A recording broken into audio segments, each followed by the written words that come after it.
continue po tayo. Nagalaw ko kasi. So, na-miss ko yung nag-i-spot. So, yung isa, yan, nakikita nyo siya. Yung aking black currant, tinanim ko rin. Yung mga stems. And these are the succulent. Yan. Ganda yan. Pink and red. Ito yung aking autumn joy. Inaprot ko siya. And then, nilagay ko here for the meantime habang nag-iisip ako kung saan ko siya ilalagay. So, ito yung nabili ko sa Peace Arts. And namatay na yung plants kasi annuals ang usually nilalagay nito sa hanging plants. To reuse the hanging plants, ang ganda nito kasi it's a moss, no? Moss, a lot of moss. So, annuals ang nilagay nila. Ako, nilagay ko ng perennials after the annuals died. So, yan. Di nag-survive yung annuals after winter. So, nilagyan ko siya ng another kind of succulent. I forgot the name. So, yellow and green to. Namumulaksak siya ng yellow. And very easy to propagate. So, yan. Makikita nyo yan pagka late spring. Ang daming bulaklak na yellow. So, these are the autumn joy. Ito yung aking ivy, poison ivy. So, yun, nag-start na siya. I grabbed this from the pens kasi ayoko sana ng may poison ivy. Niisip ko, nakita ko sa Home Depot, it costs about $16.99. And dami-dami ko. So, ilagay ko nga just in case some of my friends would like. I wanted to share. So, another bok choy. Ito, nakita nyo, may flowering bok choy. So, ang ginagamit ko dito, rainwater habang may rain. And so, these are the yellow plants. Next time, I will research again. Sometimes, alam ko yung kind of yellow plant, but sometimes, nakalimutan ko na. So, these are the autumn joys. Kita nyo, very big bunch. Hindi mo na kailangang magtanim pa. So, ginawa ko ganyan, no? Look at that. Very inexpensive fencing for the meantime. Kasi nag-i-erode yung soil. So, ayokong masahayang yung soil. Kasi, ang usually ginagamit ko yung organic soil from Home Depot. So, sabi ko, to be able to maintain the healthy plants, kailangan mong i-maintain din yung soil and then the appropriate soil for specific kind of plants, and then lalagyan mo siya ng mulch during springtime. So, bumili na ako ng mulch, red and black. Titignan ko which one would be more appropriate to my plants. Ito yung aking pear tree sa bawat. Nakita nyo, nag-start na siya. Ayan, may mga flowers na last year I got the red and the green pear tree. Ito ang aking what do you call this one? Cherry. Yung cherry ko. Ang dami niyang bulaklak. I don't know kung magtuloy-tuloy. Ito yung aking apple tree. At the ilalim, ito yung iris something. Ito yung mga Japanese plant ko rin. So, yan. Okay, madami pa. 2 apple trees ko. Isang crispy apple at isang green apple. Ayun. Yun, binili ko na yung hanging plants from Peace Art. Kasi talagang very healthy yung mga hanging plants from Peace Art Nursery dyan sa 80th Avenue along Highway 15 yata yun, if I am right. So, ito. This one, almost dying pero na-survive rin niya ang winter. Kaya puro gupit-gupit lang ako compared to this one. Kita nyo? Pareho lang ang care na binigay ko, but this one tend to be very brown. Hindi ko pa siya i-approve. Bibigyan ko pa siya ng 1 month. And then, pagka after May, hindi siya uprooting na. Sabi nga ni Lord, if other parts of your body becomes useless, pinuputol daw yun. So, ganun din sa plant. Parang narinig ko yun last Sunday Gospel. So, yan. So, yung aking roses, ito si Mama Mary. tinakpan ko po to during winter kasi very iba yung iba yung klase yung winter this last year. So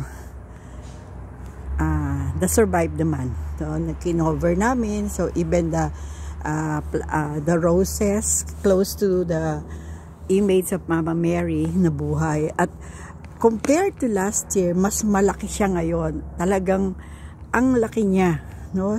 So yung isang mga 3 weeks naging siguro more than 8 weeks now. Parang naging robust siya.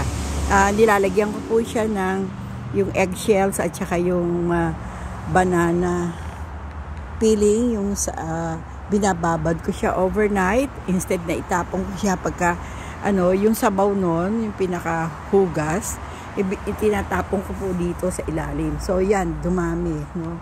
Meron pang nabuhay na hen and chicken. Tapos ito, yung mga nilagay kong mga hen and chicken, kasama ko yung husband ko, oh. Kala ko namatay na lahat. Aba, ayan, nabuhay.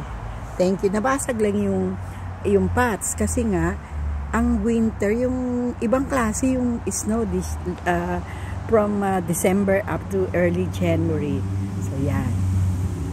May rodo ko sa likod. That is a pink rodo. Wala pang flowers. These are my boxwood. Very healthy na siya. Very small siya when we bought. Siguro $5 lang yun ang isa. Now, if you're buying this one, it's about $30. Yung ganito ng laki. Ititrim yan ng husband ko to make it a round or a square one. I don't know kung ano yung plan ng husband ko. Ito yung mga moss hanging plant ko. Lalagyan ko yan ng, bibigay siguro ako ng super tunya. Yung isang klase or fuchsia para magkaroon siya ng magandang flower from now on up to late summer. Yan. Kita niyo roses ko.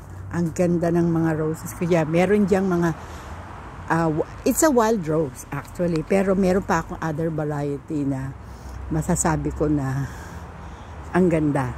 No? Ito yung aking succulent garden. Starting to grow. Iaayos ko pa kasi kailangan talaga nito special care kasi pagka winter, not all the succulent plants are able to survive the very very cold weather kasi last time parang minus or negative ang tawag nila. So yan, ito yung mga nag-survive, no? So far ito pa lang ang aking makishare sa inyo. Again, itong May, I will be sharing a lot at anong mangyayari sa mga plants ko now that nakikita nyo is turning green again. So, bye for now. Maraming salamat to be able to join me in viewing the garden I have somewhere in Langley, BC. Again, maraming salamat po sa patuloy nyo. I am not very regular in uploading reels or video in the last few months kasi I had my eye surgery and then sa eyelid, not the pupil. Yung sa eyelid ko, sa may growth. So, nag-rest muna ako and hopefully, wala namang problema. Sabi ng doktor, it's not cancerous. So, I will be active again in the garden. And I have another plan dun sa aking pergola to make it more useful kasi it's very close to the road. So, sabi ko, gusto ko gawin siyang parang place where I can put my collection of angels, yung mga images ko ng angels na pwedeng pwedeng hugasan, no? So, yun, yung mga ceramics at the same time, lalagyan ko siya ng mga plants. Angels and plants. These are the two things that I really fond of collecting. So, I hope you're enjoying your spring. Sa Pilipinas, too hot. Here, it's still too cold. Siguro ngayon, it's about 10 degrees Celsius. Talagang cold pa sa akin. Kasi, alam niyo naman ang matanda, sala sa init, sala sa lamig. And, yun nga. So, meron ako mga bagong plants, but like may collection ako ng photos, pero I'll be sharing you kung naging successful na ako sa papalaki ng mga photos ko. Bye for now. Enjoy the rest of the night or days kung nasa Pilipinas tayo. Sana lahat kayo ay healthy. Lahat ng retirees are keeping themselves busy kasi when you do something at nakita nyo it turn out well, mas lalo kayong magiging motivated to extend or go beyond what you can at this stage of life. So, natutuwa ako. I can go back to work. Meron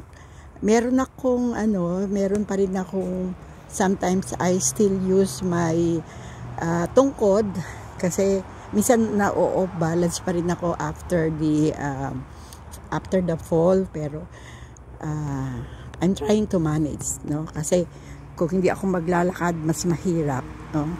So, bye for now. Ang daldal ko talaga, no? Kasi pagka may naisip ako, gusto ko ikwento sa inyo kasi I know some of my previous clients, wala silang kausap na kasama sa bahay, and kung meron man, busy na sila, at siguro one of the things they can do is to view some videos, either video ko kaya video ng mga kakilala nila.